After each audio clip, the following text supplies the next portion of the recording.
Hello दोस्तों, क्या आप जानते हैं इस तरह के वाक्यों को इंग्लिश में कैसे बनाया जाता है? 50 किलो वजन उठाया जा सकता है। राम की मदद की जा सकती थी। मिस्टर शर्मा को कार्यक्रम में बुलाया जाना चाहिए। यदि नहीं तो आज का ये वीडियो आपके लिए बहुत इंपॉर्टेंट होने वाला है। अगर आप इस वीडियो को अंत तक देखते हैं तो आज आप इस तरह के वाक्यों को इंग्लिश में बनाना जरूर सीख जाएं। तो बिना टाइम गंवाए आइए आज के वीडियो की शुरुआत करें। वैसे तो मॉडल वर्ब्स के बारे में हम पहले डिटेल में पढ़ चुके हैं। उससे पहले कि हम मॉडल वर्ब्स के पैसिव वॉइस के वाक्य बनाना सीखे, एक बार हम एक्टिव वॉइस के स्ट्रक्चर पर एक नज़र डाल देते हैं। सबसे पहले हम सब्जेक्ट का प्रयोग करते हैं, उसके बाद मॉडल वर्ब, तत्पश्चात हम V1 का प्रयोग करते हैं। V1 means first form of the verb, और अंत में हम ऑब्जेक्ट का प्रयोग करते हैं। इस तरह से हमारा एक्टिव वॉइस का वाक्य बनता है। जैसा कि आप जानते हैं, एक्टिव वॉइस से पैसिव वॉइस बनाते समय सब्जेक्ट और ऑब्जेक्ट को आपस में बदल दिया जाता है और स्ट्रक्चर कुछ इस तरह से हो जाता है।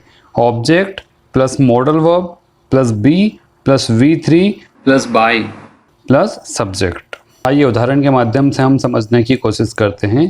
पहला वाक्य हमने लिया है, तुम यह समस्या हल कर सकते हो। इसका अंग्रेजी अनुवाद होगा you can solve this problem.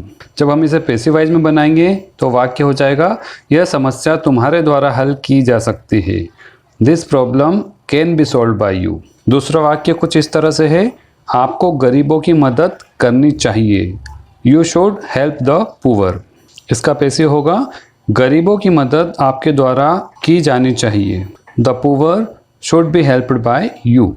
आज का हमारा अगला एग्जाम्पल है, शायद आज शिक्षक परिणाम घोषित करेंगे।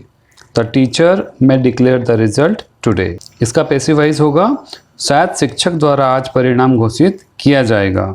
The result may be declared by the teacher today. अब कुछ और उदाहरण लेते हैं जिनका डायरेक्ट पैसिव वॉइस बनाएंगे। पहला उदाहरण है, ऐसा नहीं किया जाना चाहिए। It should not be done. दूसरा उदाहरण, अब क्या हो सकता है। What can be done now. तीसरा उदाहरण है, उसकी मदद नहीं की जा सकी। She could not be helped. I hope you have understood the first part of this video. Before moving to the second one, I would like to request you to subscribe the channel and press the bell icon so that you may get all the notification regarding the videos which are being uploaded on this channel. क्योंकि first part में हमने सीखा कि modal verbs के वाक्यों को हम passive voice में कैसे बदलते हैं। इस भाग में हम सीखेंगे पास्ट मॉडल्स के वाक्यों को किस तरह से अंग्रेजी में अनुवाद किया जाता है। पिछले वीडियो में जब हमने पास्ट मॉडल्स के वाक्य बनाना सीखे थे तो मैंने आपको ये अच्छे से समझाया था कि मॉडल वर्ब के बाद हैव का प्रयोग किया जाता है और हैव के बाद हमेशा वर्ब की थर्ड फॉर्म का प्रयोग किया जाता है। इन वाक्यों को पैसिव वॉइस में बदलने के लिए हमें हैव और वर्ब की थर्ड फॉर्म के बीच में बीन का प्रयोग करना पड़ेगा। बाकी के नियम पहले की तरह ही रहेंगे। आइए देख लेते हैं स्ट्रक्चर में क्या परिवर्तन आएगा। एक्टिव वॉइस का ऑब्जेक्ट पैसिव वॉइस में सब्जेक्ट बन जाएगा और स्ट्रक्चर कुछ इस तरह से हो जाता है। Object plus modal verb plus have plus been plus third form of the verb plus by plus subject. आइए कुछ उदाहरण देखते हैं जिससे आप अच्छी तरह से समझ सके। पहला उदाहरण है, शायद उसने ट्रेन छोड़ दी होगी। He might have missed the train. Passive voice होगा, शायद ट्रेन उसके द्वारा छूट गई होगी।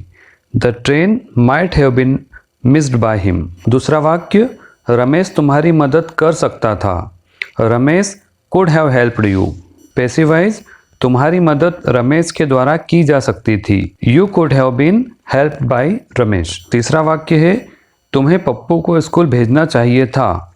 You should have sent Pappu to school. Passive voice, Pappu को तुम्हारे द्वारा स्कूल भेजा जाना चाहिए था।